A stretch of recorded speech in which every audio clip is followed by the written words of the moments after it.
Welcome to the Secrets of College Planning. I'm your host, Anthony Uva, and today we're going to get some insight in bowling at the college level. My guest today is Grygiel, and she is the Director of Bowling for Monmouth University. Welcome to the show.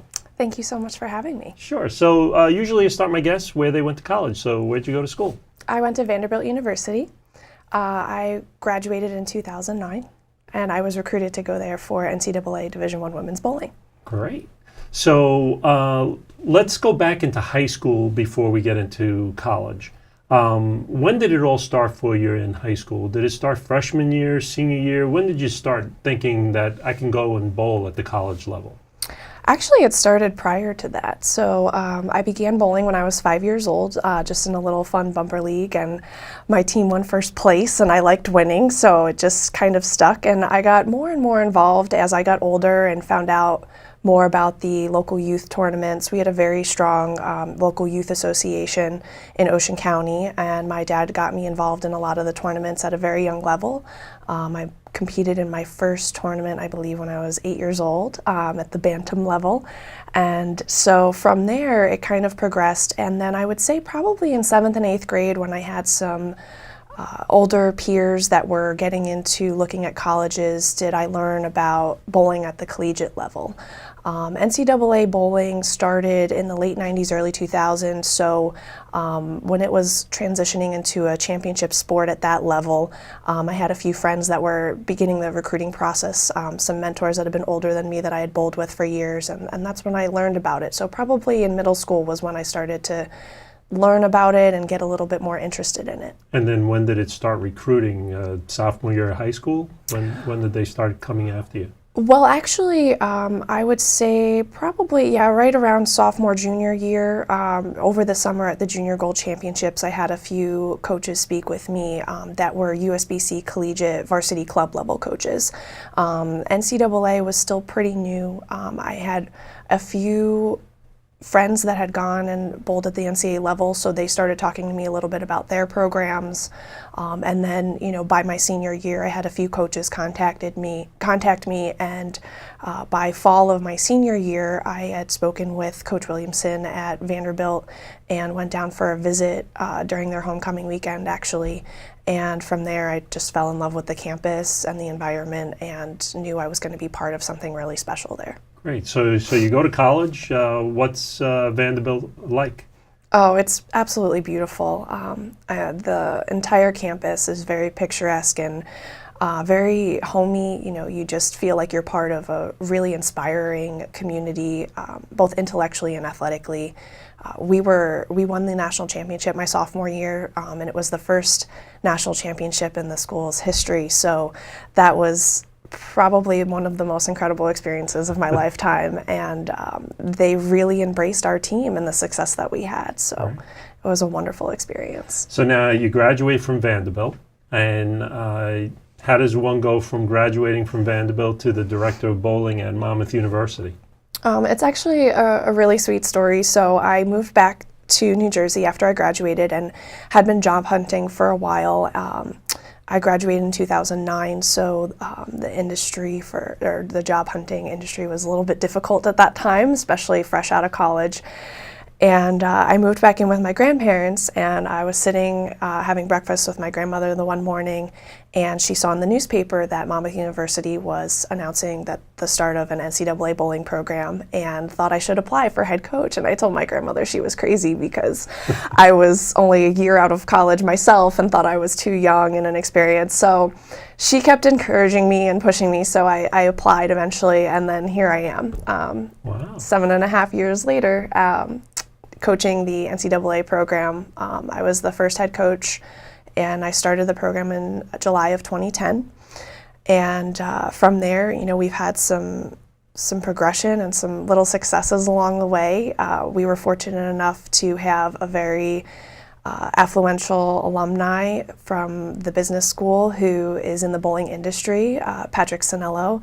Him and his wife Lisa were generous enough to donate a 4-lane bowling facility on campus, which I became the director of, and we're in the process of developing a pro shop within the facility and turning it into a regional training center for not just our team, but also for the local competitive bowlers. The closest regional training center is, although the closest ones are in Michigan and Florida, so it would be a really wonderful asset for the community, the local bowling community. And so we've been progressing towards that goal for the last 4 years. Wow. So let's get into bowling at the college level. How do you go about finding bowlers in the high school level? What's the whole process?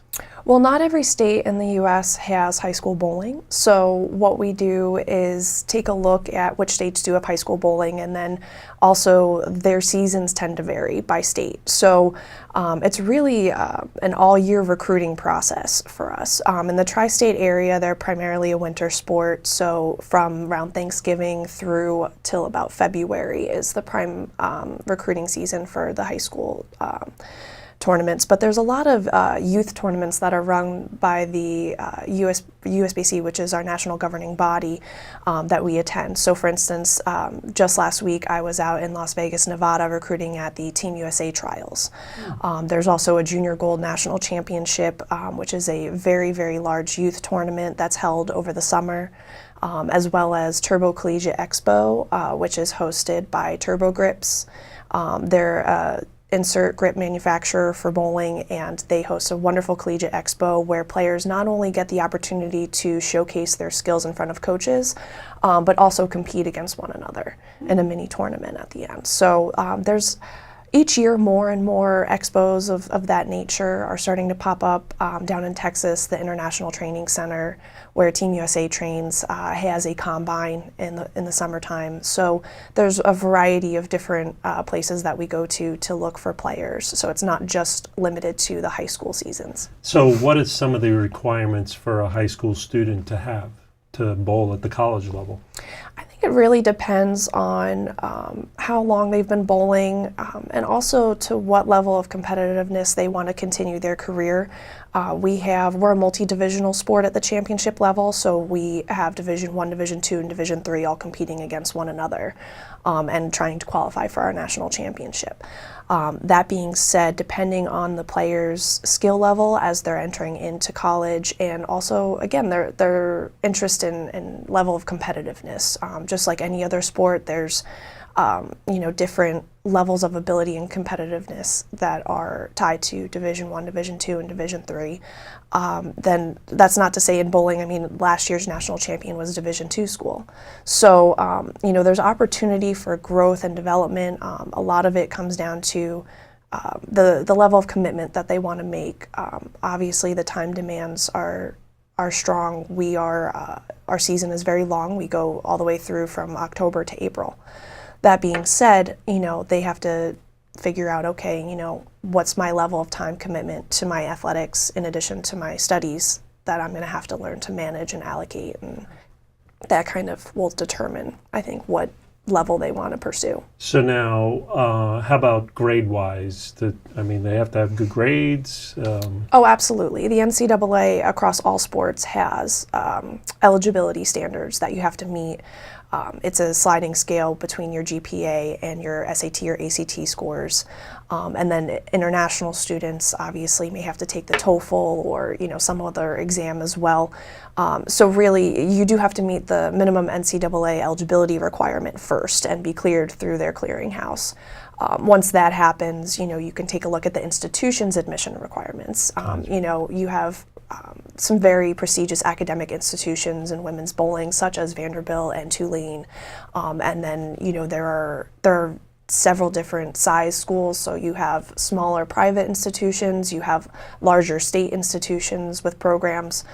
So really you have to take a look first at your eligibility from the NCAA side and if you meet those requirements, and then from there take a look at the academic standards of that institution and see. Now, how many schools are there that have women's bowling? Is there a lot? There's about 86 in total right now, and each year we're adding probably, I'd say, anywhere from 3 to 6 programs.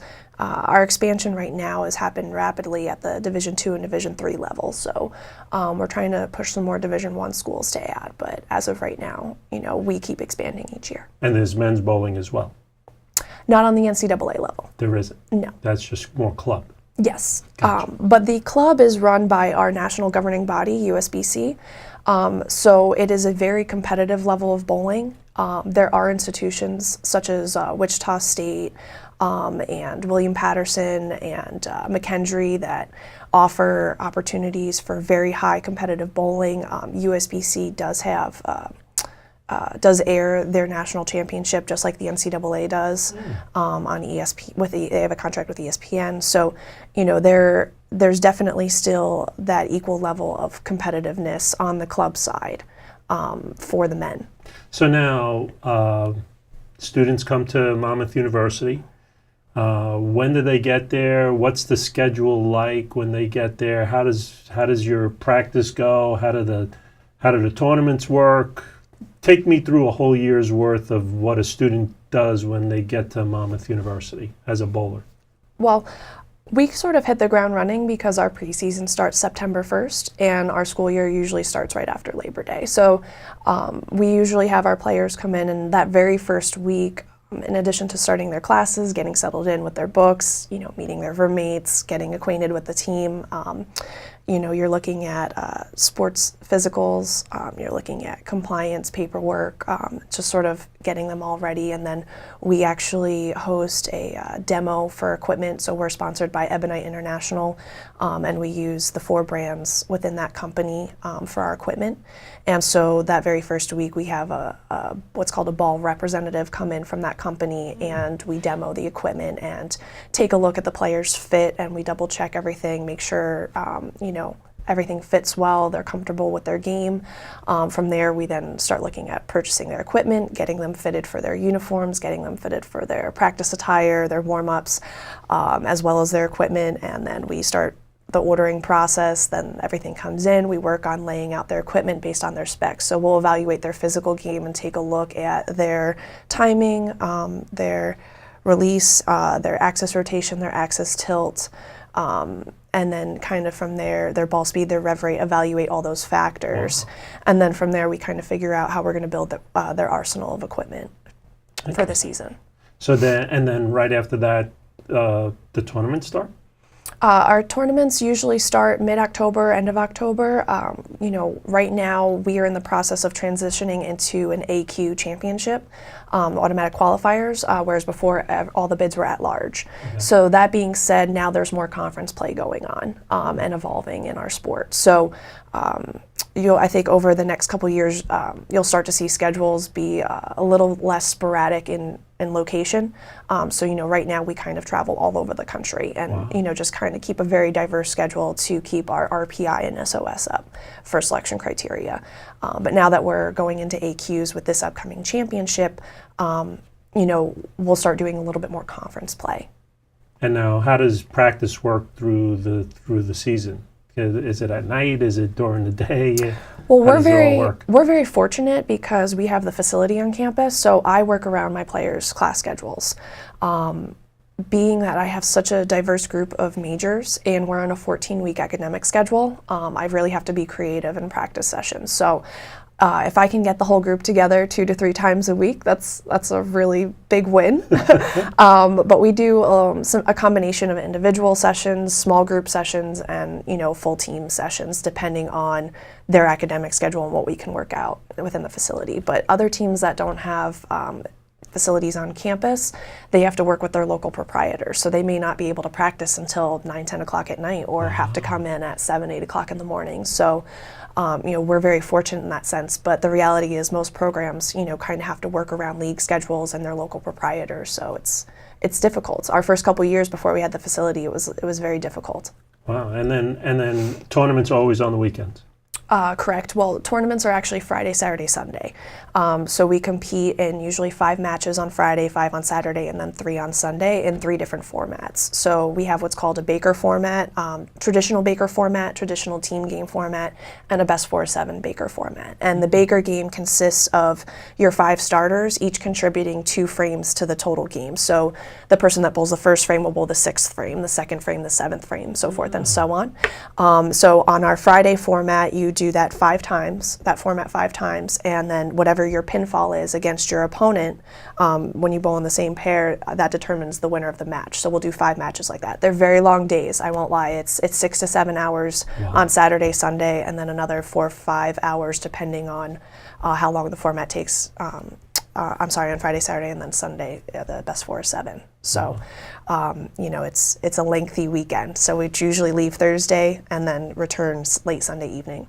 So now the tournaments are done come, you said February, right? No, that's the high school season. So the collegiate season doesn't end until April. Until April. And then in April, do they have an NCAA tournament of champions or something? The national championship, yes. They do? Okay, and then how long does that take all the way? Does that go until May, June? No. The tournament lasts over the course of 3 days. Oh. So, well, 4 if you count the practice session and everything. So we actually are changing our format this year at the NCAA championship level. So in years past, we had what was called a qualifying round. It was almost a reseeding round. So the teams would be announced on selection day and seeded 1 through 8 based on at-large bids. So the selection committee, we would decide. I'm actually the chair of the NCAA National Committee for Women's Bowling. So the selection would be based off of the criteria, which is a combination of RPI, strength of schedule, win-loss record, those types of elements. So we would select the 8, they'd be announced, they would come in, and then they would sort of do a round robin of team games, traditional team games, and then they'd be reseeded going into a best 4-7 bracket. As a committee, we decided last summer to put forth a proposal to change that format to reflect our regular season. The traditional total pinfall games were reflected, and the best 4-7 games were reflected in the championship, but not the total pinfall Baker games.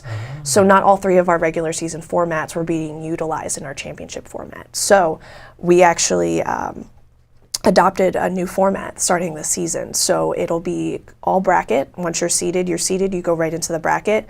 But it's kind of exciting, and it's a little lengthy, the rounds, but how it will work is you'll do a total pinfall Baker, and then that will determine a point. You'll either win or lose that one. You'll do a second traditional game against the same team after that.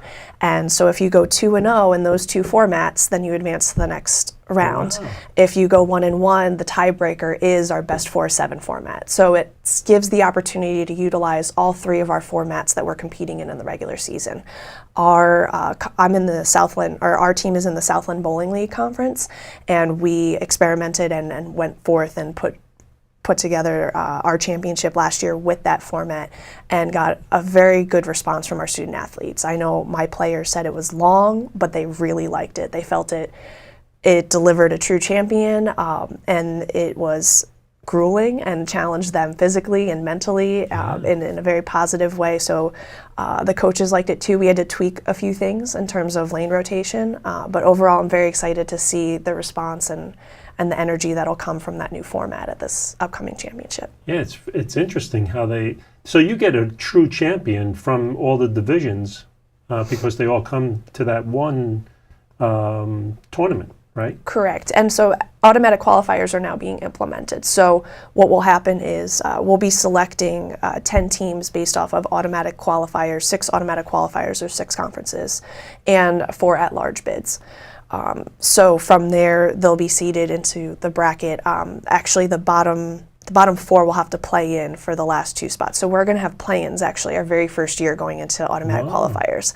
So it's going to be another very exciting element and a very interesting element to see how everything plays out. But we're slowly but surely progressing more towards the championship structure and formats of other NCAA sports by implementing the automatic qualifiers. And so now, once the season ends in college in April, what happens from April until next September with those students? Do you tell them go into some leagues in the summer? What do they do in the summertime?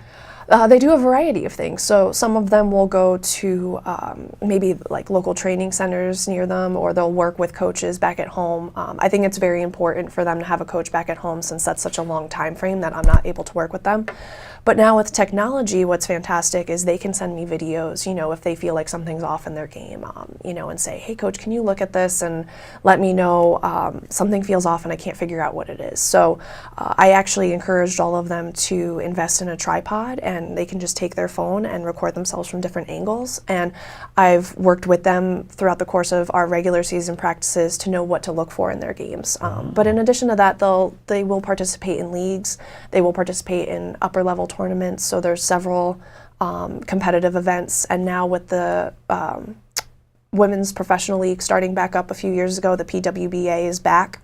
That gives them the opportunity to compete in those events, and the USBC sponsor those events. So they'll take the winning money and turn it into scholarship money for any athletes, collegiate athletes that want to participate, and that's what makes it compliant with NCAA rules. Well, that brings up another question. The parents are always looking for money. Yes. So at the college level, is there anything for women's bowling for scholarship or any types of monies at the college level for it? Absolutely, and it varies by institution. So the NCAA permits up to 5 full scholarships that an institution can fund per NCAA requirements, and not all institutions have those 5 full scholarships. And the term full ride gets thrown around a lot.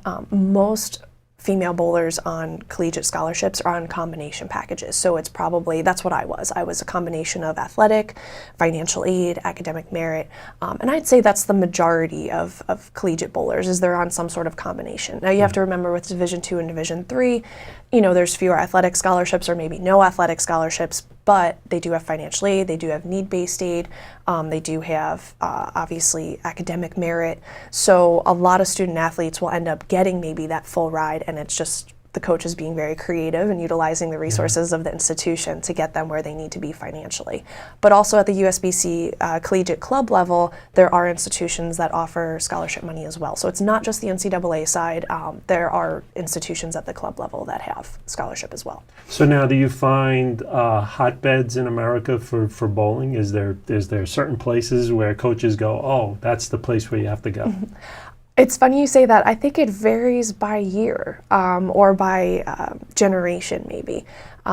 There's definitely certain areas. The Midwest, there's a lot of competitive bowling going on. Michigan, Illinois, Ohio, Indiana, Pennsylvania, New Jersey, New York.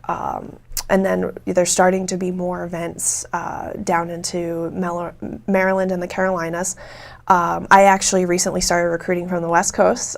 This past season I have 2 freshmen, one from California, one from Hawaii. Wow. And so I've started looking out towards the West and found some really great players that have kind of been, maybe not seen or overlooked. And then down in Florida, there's a really good contingency growing. In fact, our lane donors, the Sanellos, helped start back up the Florida high school programs on the West Coast. So they've been, helping facilitate the growth of the high school programs and helping sponsor those programs and get them off the ground. So there's always been good bowling in Florida, and now I feel like it's really starting to grow with their assistance. And how about Monmouth University? Tell us a little bit about Monmouth University.